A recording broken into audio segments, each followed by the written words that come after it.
Hola hermanos, los saludo en nombre del Señor.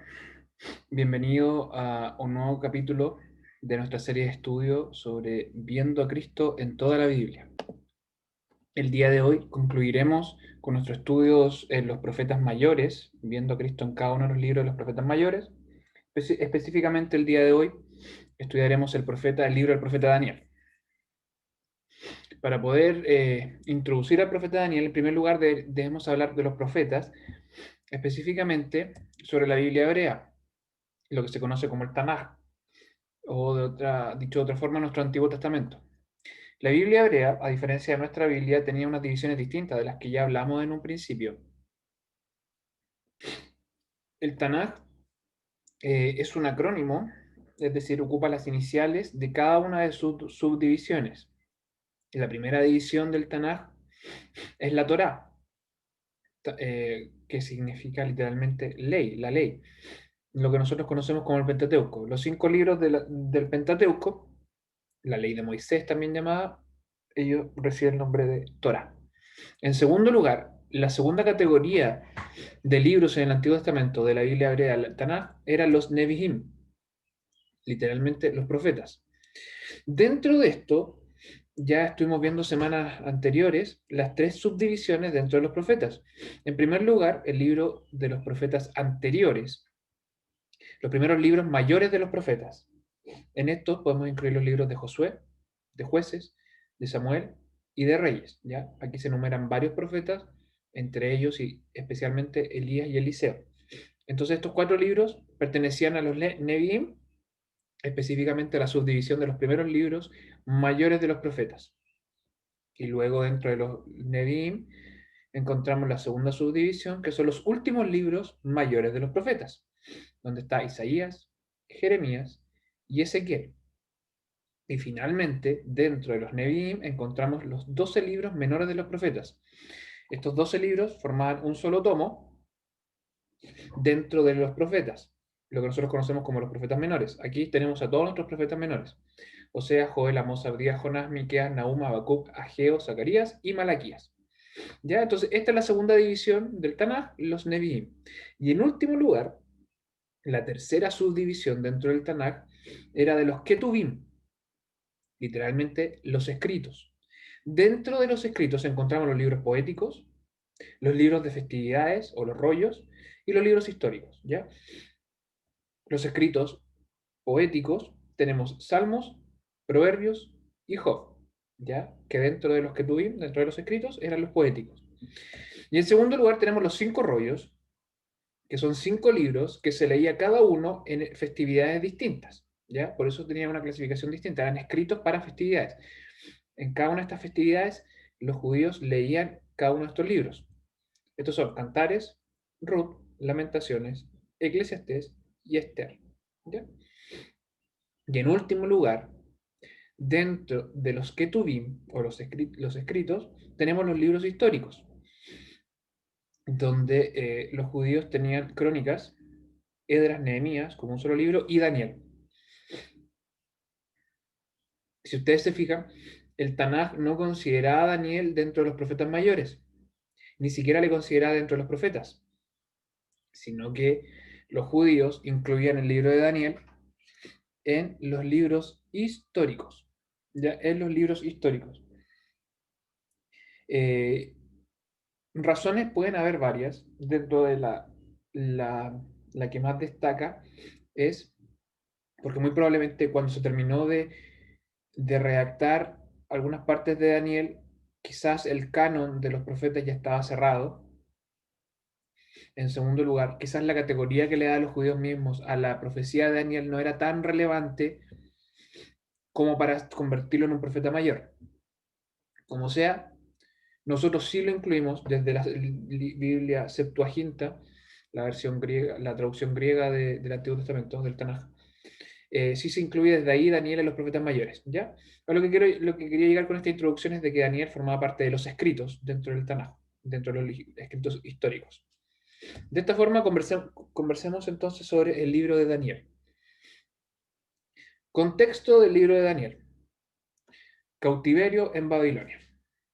Debido al pecado del pueblo de Judá, el reino del sur, donde estaba Jerusalén.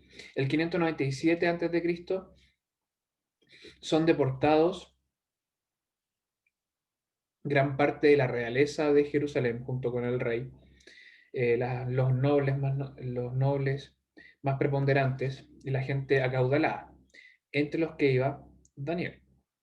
10 años después comenzó una segunda deportación y final destrucción de Jerusalén, lo que ya vimos las semanas pasadas con Jeremías. En este contexto entonces que se escribe el libro de Daniel. ¿Quién era Daniel? Siendo Nabucodonosor rey de Babilonia, el que inició la primera deportación y luego destruyó Jerusalén, encontramos un joven deportado de nombre Daniel. ¿Cuál es el significado del nombre de Daniel? Dios es mi juez. ¿Ya? Daniel significa Dios es mi juez.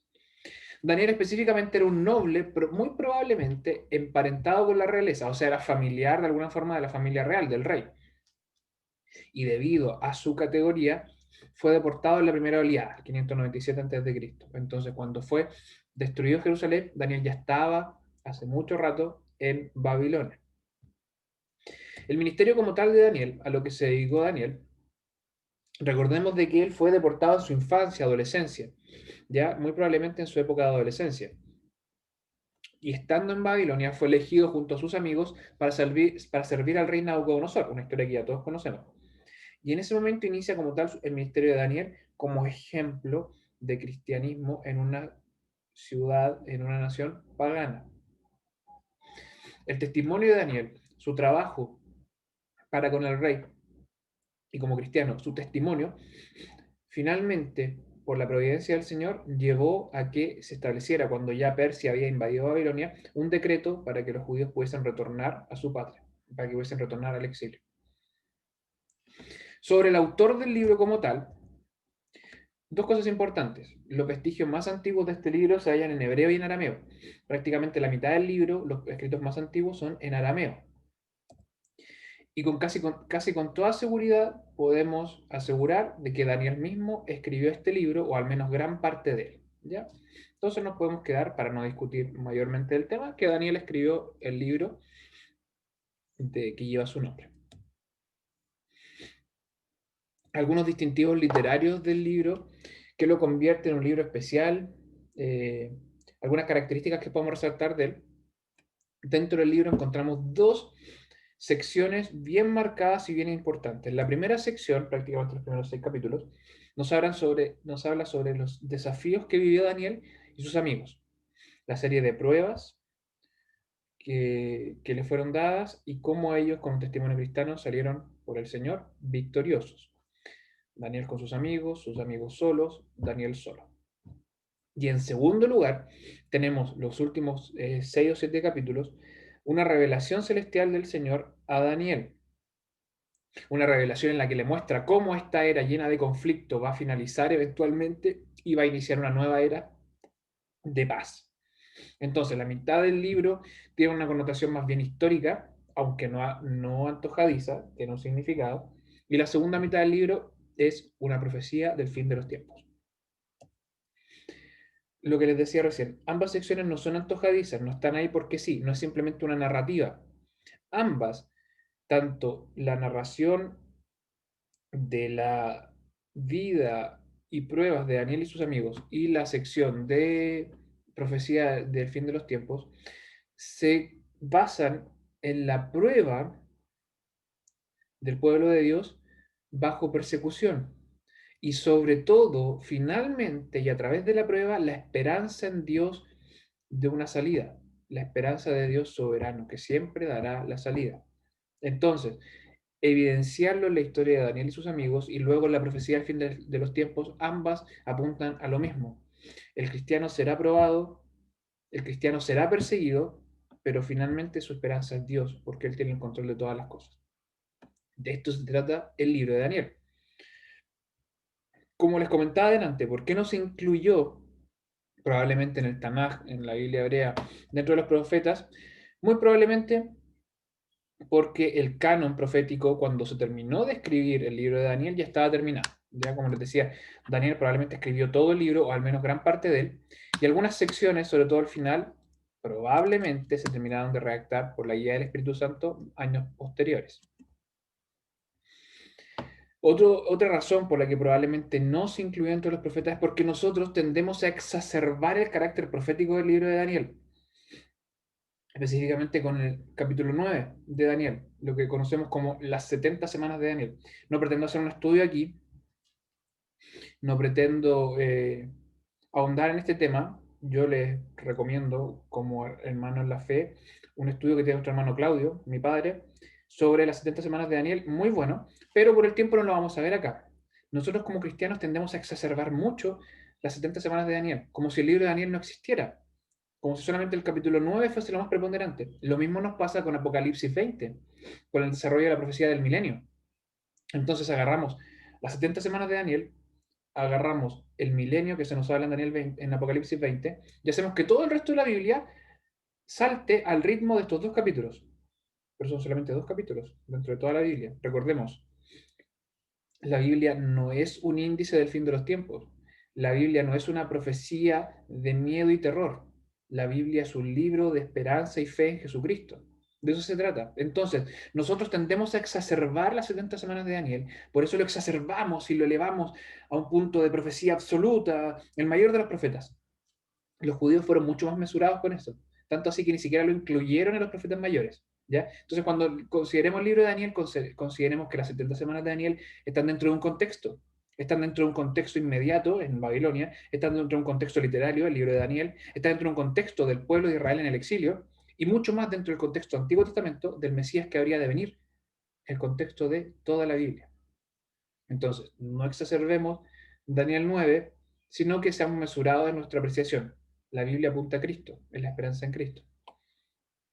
¿Cuáles son los temas principales del libro de Daniel? Bien someramente, tres temas principales podemos ver. En primer lugar, la soberanía de Dios sobre todos los pueblos.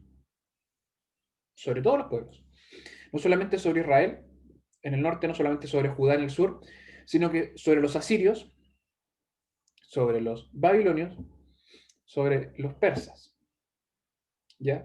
La soberanía del Señor está en todos lados. Él controla todas las cosas, a todas las personas, todos los tiempos. Él pone y saca reyes a su antojo porque su soberanía y su voluntad es absoluta. En segundo lugar, gran tema que encontramos en el libro de Daniel, cómo en medio del sufrimiento el pueblo de Dios siempre tendrá esperanza en él, porque el Señor siempre se apiada de su pueblo escogido, aun cuando como un padre que ama castiga, siempre da la salida. Si no es en esta vida, es en la siguiente, porque inclusive en nuestra muerte la gloria es para el Señor. Siempre la esperanza la tenemos en Él, porque viviremos eternamente con Él. Y en tercer lugar, como gran tema en el libro de Daniel, se nos presenta cómo un cristiano, como un hijo de Dios, puede mantener un testimonio acorde aún viviendo en una nación pagana.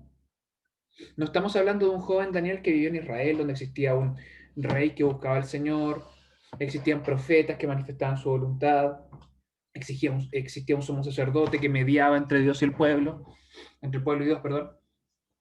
Daniel vivía en una nación pagana, con dioses paganos, un rey idólatra, con costumbres paganas, etc. Entonces Daniel nos muestra el testimonio del que ya nos hablaba en los últimos capítulos de Jeremías, que debe tener un cristiano en una nación pagana. ¿Ya? Entonces estos tres grandes temas, teológicamente la soberanía de Dios, escatológicamente la esperanza del pueblo de Dios en su Señor. Y en tercer lugar, de vida cristiana, el testimonio que debe tener un cristiano, inclusive dentro de una nación pagana, como es el caso nuestro y de todos las personas que en este momento habitan el mundo, los hijos de Dios que habitan en cualquier nación.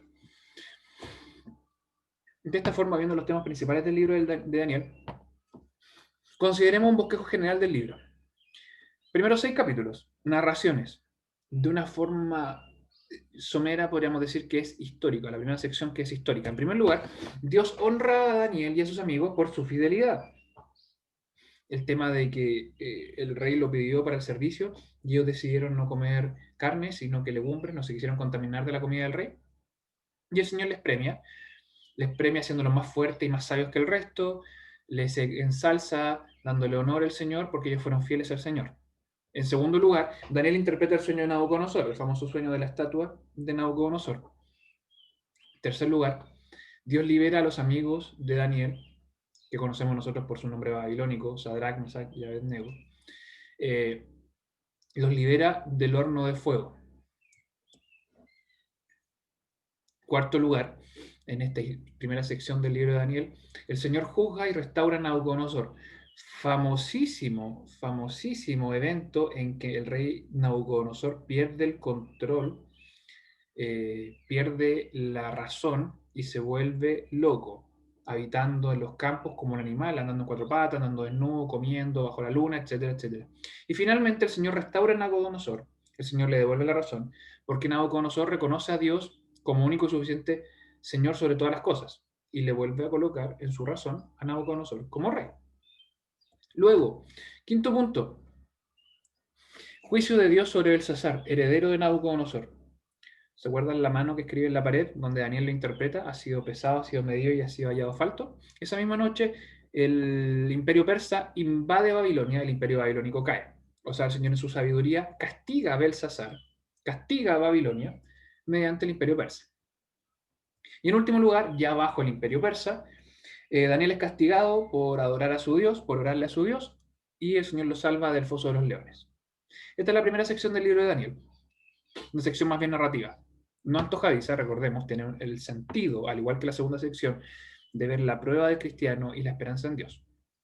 Y la última sección, que apunta exactamente a lo mismo, pero de una forma mucho más profética, son las visiones de Daniel. En primer lugar, la visión de las cuatro bestias y cómo el reino de Dios habría de ser establecido. En segundo lugar, la visión del carnero y del macho cabrío. En tercer lugar, la visión de las 70 semanas. Y en último lugar, la visión del ángel y de la historia futura del pueblo de Dios. Prácticamente todo escatología pura, el fin de los tiempos, el desarrollo de cada uno de los anuncios del Señor de cómo su reino habría de ser establecido hasta su segunda venida. ¿Cómo vemos el carácter de Dios establecido en el libro de Daniel? ¿Cómo es la teología que podemos desprender del libro de Daniel? En primer lugar, como les mencionaba antes, la soberanía de Dios es absoluta, es absoluta. Él fue soberano sobre la destrucción de Jerusalén. Él fue soberano sobre las deportaciones, cada uno de los nobles y luego el pueblo en general que fue deportado a Babilonia. Él fue soberano sobre la invasión de Nabucodonosor a Jerusalén. Fue soberano sobre el sufrimiento de su pueblo. Fue soberano sobre las atrocidades que pasó su pueblo, lo que evidenció Jeremías en sus libros. Dios también fue soberano sobre el pueblo deportado. Él acompañó al pueblo deportado, él bendijo al pueblo deportado, él castigó también al pueblo deportado, él envió profetas, Daniel y Ezequiel, para poder hablar al pueblo deportado. Y él fue su Dios también ahí en Babilonia. Él fue siempre soberano sobre todos los gobernantes, sobre los reyes judíos de Judá que murieron, que los puso primero el imperio egipcio, luego los puso el imperio babilónico y finalmente lo mataron. Él siempre fue rey, Dios sobre ellos, soberano sobre ellos, pero no solamente sobre su pueblo, sino que también sobre los gobernantes babilónicos, sobre los reyes de Babilonia, Nabucodonosor, su hijo Belsasar, etc. Y luego sobre los mismos gobernantes persas, Ciro, Darío I, Ciro II, Darío II, Jerjes, Artajerjes. Dios no solamente, como lo hemos visto otras veces, soberano sobre su propio pueblo, sino que soberano sobre todas las naciones. Entonces, él utilizó Babilonia para castigar a Judá y también utilizó a los persas para castigar a Babilonia. Y luego utilizó a los persas para que su pueblo pudiese volver a Jerusalén. Dios es soberano sobre todos los pueblos y soberano sobre todos los imperios. Él levantó e hizo caer imperios. El imperio asirio invadió Israel, el reino del norte, y se lo llevaron a Nínive. De hecho, nunca más el pueblo de Israel del norte volvió, solamente fue conservado Judá. Pero luego el imperio Nínive fue invadido por soberanía de Dios por el imperio babilónico. El imperio babilónico absorbe el imperio asirio y luego el imperio babilónico que destruye Jerusalén es absorbido por el imperio persa.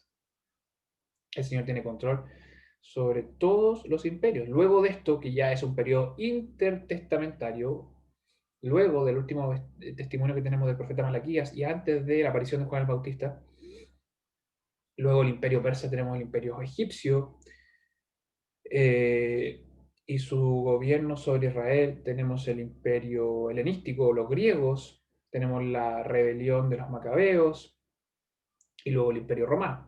¿ya? Pero siempre el Señor es soberano sobre todos los imperios. ¿Por qué puse esta imagen acá al lado? Es una imagen representativa de cómo Nabucodonosor perdió el uso de su razón porque el Señor así lo mandó. Entonces el Señor no le aparecen reyes de casualidad. Él los pone y los saca. Él los pone por algún motivo. Y aunque sea un gobernante malo, el Señor lo pone por un motivo, quizás para castigar a su pueblo, quizás para probarnos. Él tiene designios mucho más altos que los cielos, entonces no los entendemos. Pero Él maneja a su antojo a los reyes porque Él es soberano sobre todo. En segundo lugar, el carácter de Dios se manifiesta en el libro de Daniel porque Él exige fidelidad. Él exige fidelidad de su pueblo y también honra a los que le son fieles. Y en último lugar, el carácter de Dios se revela en el libro de Daniel en la confianza que su pueblo puede y debe tener en los periodos de persecución. ¿Ya?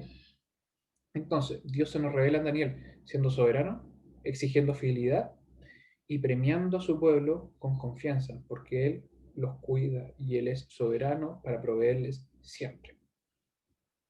El meollo de nuestro estudio, la razón de nuestro estudio, Cristo en el libro de Daniel. ¿Cómo podemos ver a Cristo en el libro de Daniel? Como Jesús, nuestro gran rey. Daniel 2:44 dice así: y en los días de estos reyes levantará el Dios del cielo un reino que nunca jamás se corromperá, y no será dejado a otro pueblo este reino, el cual desmenuzará y consumirá todos estos reinos, y él permanecerá para siempre.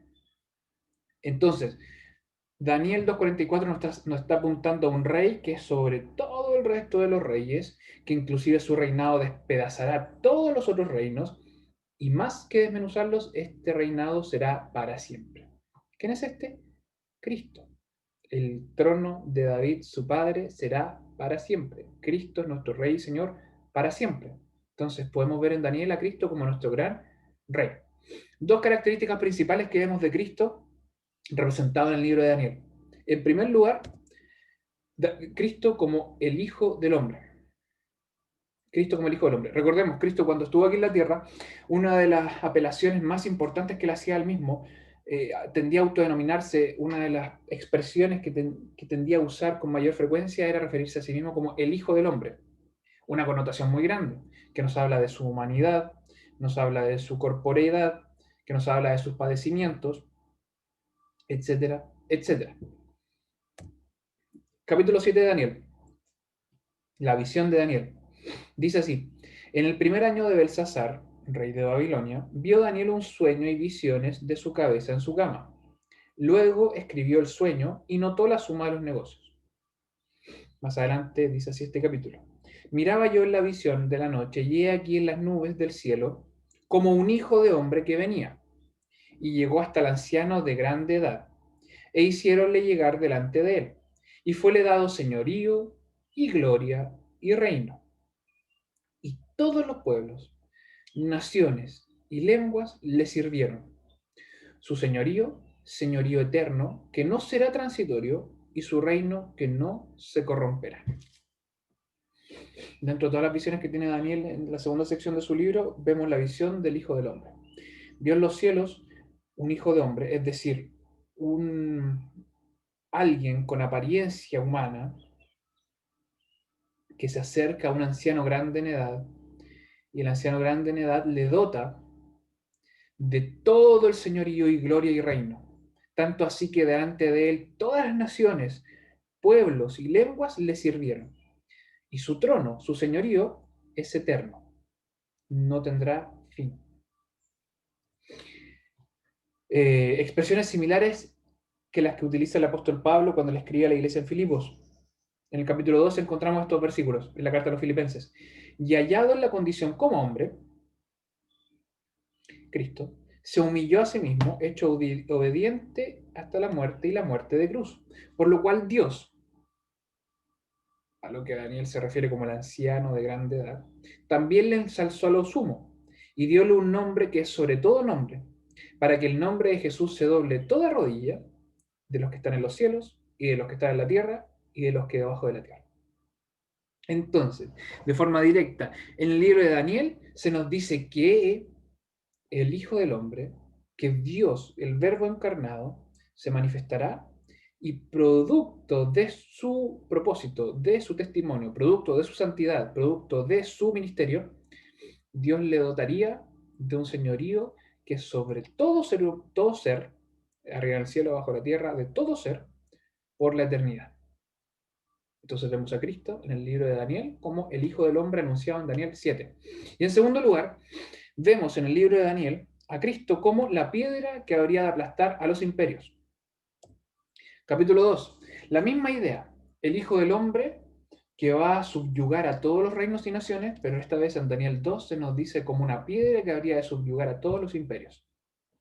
Dice así, algunos versículos de Daniel 2. Y en los días de estos reyes levantará el Dios del cielo un reino que nunca jamás se corromperá, y no será dejado a otro pueblo este reino, el cual desmenuzará y consumirá todos estos reinos, y él permanecerá para siempre. De la manera que viste que del monte fue cortada una piedra, no con manos, la cual desmenuzó al hierro, al metal, al tiesto, a la plata y al oro. El gran Dios ha mostrado al rey lo que ha de acontecer lo por venir, y el sueño es verdadero y fiel su declaración. La visión del rey Nabucodonosor sobre la estatua. Y cómo finalmente una piedra pequeñita que fue labrada, no con manos, ¿ya? No de manos de hombre, o sea, es una piedra que no es, no es una piedra cualquiera, sino que es labrada por Dios mismo, de hecho es Dios mismo, destruiría todos estos imperios. Y este reinado no tendrá fin, destruir el resto de los imperios. Lo mismo que leímos anteriormente con el Hijo del Hombre, pero aquí manifestado en el sueño de Nabucodonosor a través de una piedra. En varias partes del Nuevo Testamento encontramos referencias a Cristo como una piedra. Pedro en Hechos, Pedro en su carta, Pablo a los Efesios, pero específicamente en los mismos evangelios, Lucas 20, encontramos una expresión similar. Dice, mas él mirándolos dice, ¿qué pues es lo que está escrito? La piedra que condenaron los edificadores, esta fue por cabeza de esquina, haciendo una referencia a la profecía de Isaías. Y continúa, cualquiera que cayere sobre aquella piedra será quebrantado, mas sobre el que la piedra cayere, le desmenuzará. Utilizando la misma expresión de Daniel 2. La piedra desmenuzando a cualquiera que se pusiere sobre la piedra cayera. Daniel interpreta el sueño del rey Nabucodonosor como esta piedra desmenuzando el metal, el tiesto, el hierro, la plata, etcétera, que eran los imperios. Y aquí en Lucas 20 encontramos la misma piedra que cayendo desmenuza. ¿Ya? Una piedra que desmenuza sobre lo que cae. Entonces, Cristo se nos revela en el libro de Daniel no solamente como el Hijo del Hombre, sino que esta piedra que aplasta los imperios. Cristo en general en el libro de Daniel se nos apunta como el reinado que habría de venir y que será eterno.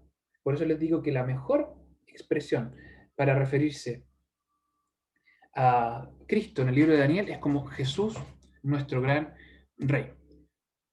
Que el Señor les bendiga durante esta semana. Espero que podamos leer el libro de Daniel, que podamos apreciar el carácter de Cristo en el libro de Daniel, como Daniel preconfigura lo que habría de ser el ministerio de Cristo, que ya más adelante podremos ver manifestado plenamente los evangelios y luego las epístolas eh, del Nuevo Testamento.